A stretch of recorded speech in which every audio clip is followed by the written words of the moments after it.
Baigo paseo pangul pali 먹였어요. 배고파서 빵을 빨리 먹었어요. 배고파서 빵을 빨리 먹었어요. Salut! On est maintenant à la dernière famille. Vous connaissez déjà Tiut, Tiut, Tiut.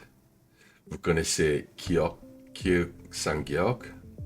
Et vous connaissez Tigut, Tiut, Sang Tigut. Et aujourd'hui, on va voir la quatrième et dernière famille. Piup, Piup, Sang Piup.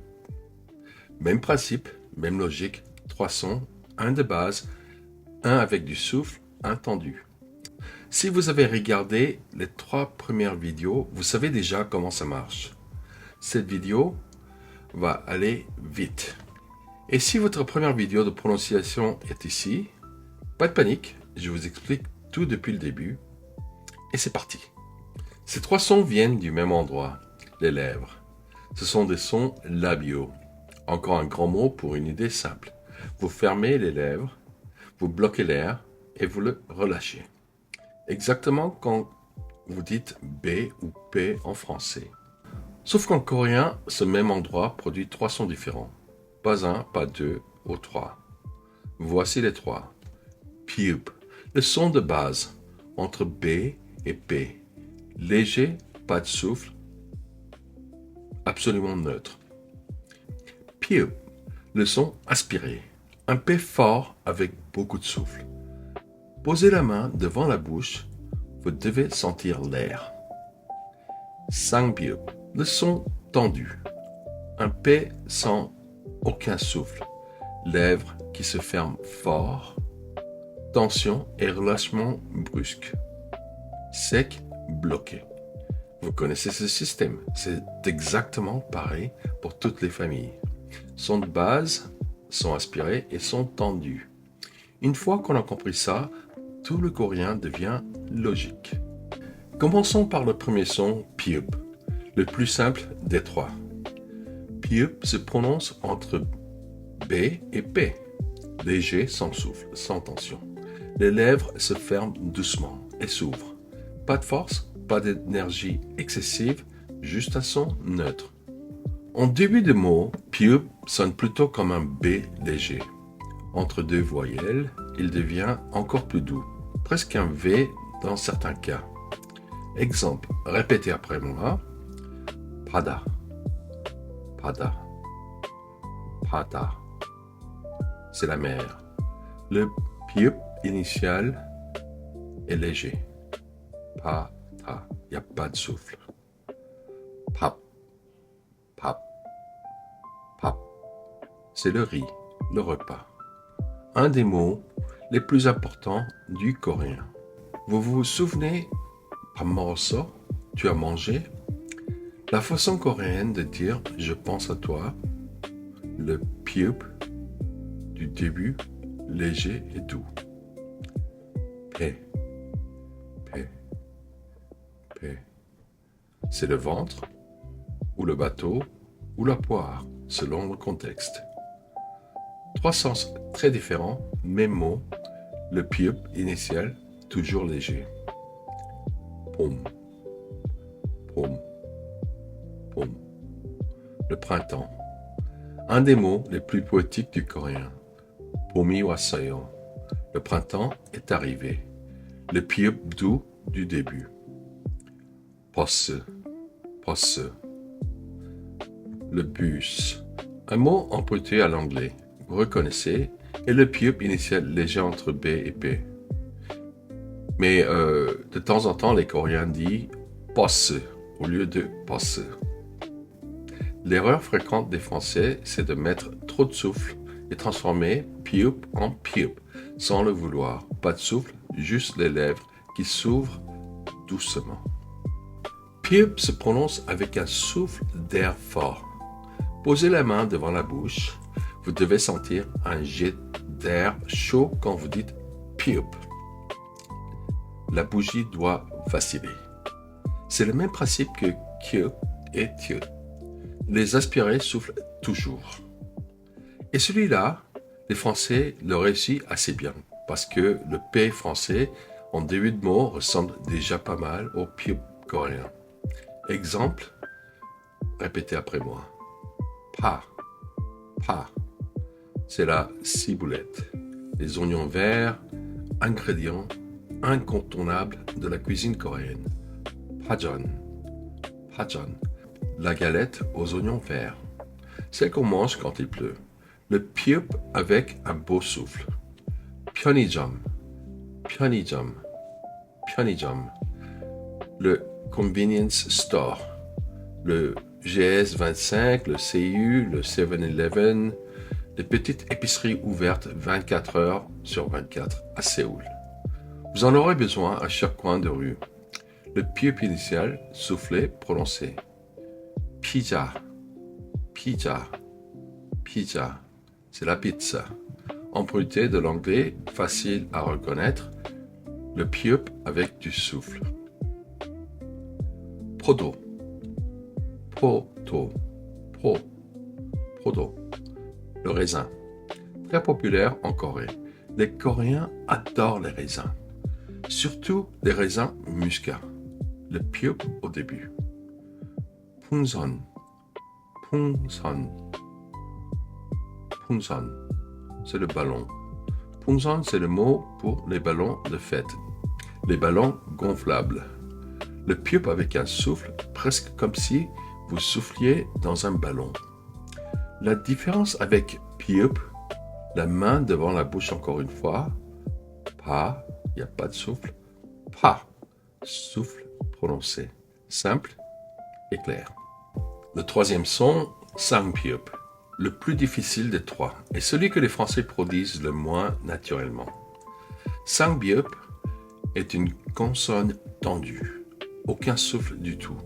Les lèvres se ferment fort, très fort, et se relâchent d'un coup sec, comme si vous reteniez quelque chose entre vos lèvres et que vous le lâchez brusquement.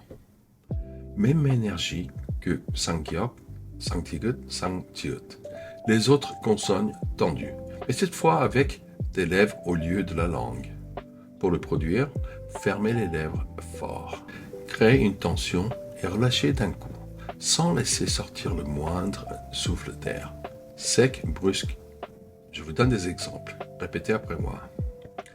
Palli, palli, palli, qui veut dire vite, rapidement. Vous vous en souvenez, palli, palli. La philosophie coréenne de la vitesse. Le sangbiup initial s'est tendu, sec, brusque, palli. Pang, pang, pang. En fait, c'est le pain.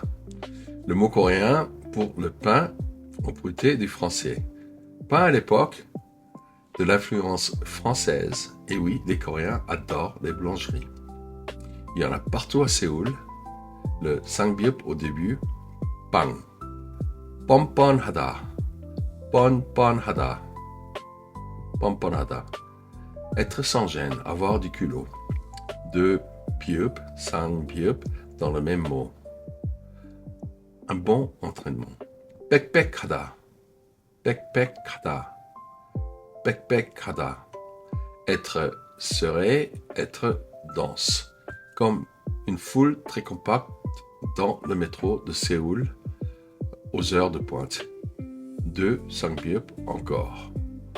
Popo, popo, popo. C'est un bisou. Le mot coréen adorable pour un bisou. Utilisé par les enfants et dans les dramas romantiques parfois. Le sangbiup tendu sans souffle. Popo. La différence entre les trois est une série. Pa,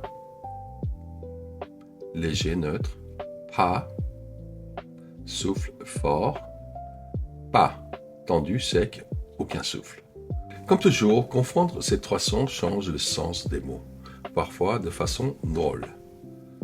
Pada, c'est la mer, mais pada, c'est de creuser. Et pada, ce mot n'existe pas, mais ça sonne vraiment bizarre. Paix, c'est le ventre, le bateau, la poire. Paix, c'est la défaite, c'est de perdre. Paix, c'est d'enlever, retirer. 배가 아파요. J'ai mal au ventre. 패배했어요. J'ai perdu. 빼주세요. Enlevez ça, s'il vous plaît. Trois mots très différents, un seul son qui change. Votre bouche fait toute la différence. Et mon préféré, pain contre pain. Pain, c'est le pain. Pain, c'est la chambre, c'est la pièce. Confondre les deux dans une phrase peut donner des résultats très inattendus. Je veux du pain contre je veux une chambre. Pas du tout la même demande. Maintenant, on va faire les mêmes exercices qu'on a fait comme les autres vidéos. Répétez après moi, lentement d'abord et puis plus vite. Pas, pas, pas. Pas, pas, pas. Po, po, po. Po, po, po. Pi, pi, pi. Pi, pi, pi. Sentez la différence. Pas de souffle, léger. Pas, souffle fort sur la main. Et pas, tendu, sec, aucun souffle. 5 minutes par jour, votre bouche va s'en souvenir toute seule. Un récap. Piup, c'est le son léger entre B et P. Pas de souffle, comme pada, pap, pom. Piup, c'est le P aspiré fort, beaucoup de souffle. Pa, 편의점, pizza. Et le 5 piup, P tendu et sec, aucun souffle, tension. Pali pali, pang, popo. Et maintenant, vous avez les 4 familles complètes dans votre bouche. Tiut, tiut, sang tiut, la famille de J et TCH. Kiok, kiuk, sang kiok, la famille de J et K. Tigut, tiut, sang tigut, la famille de DT. Piup, piup, sang piup, la famille de B et P. Vous connaissez maintenant le système complet des consonnes coréennes. Chaque famille, 3 niveaux, son de base, son aspiré, son tendu, c'est tout. Dites-moi en commentaire lequel des 3 vous pose le plus de problèmes. Je parie sur Sangpiup. Et si vous n'avez pas encore regardé les 3 premières vidéos de cette série, elles sont toutes sur la chaîne. Les liens sont dans la description. Si vous avez aimé cette vidéo, likez, s'il vous plaît, ça m'aide énormément. Et finalement, abonnez-vous à la Corée Fastoche. À bientôt.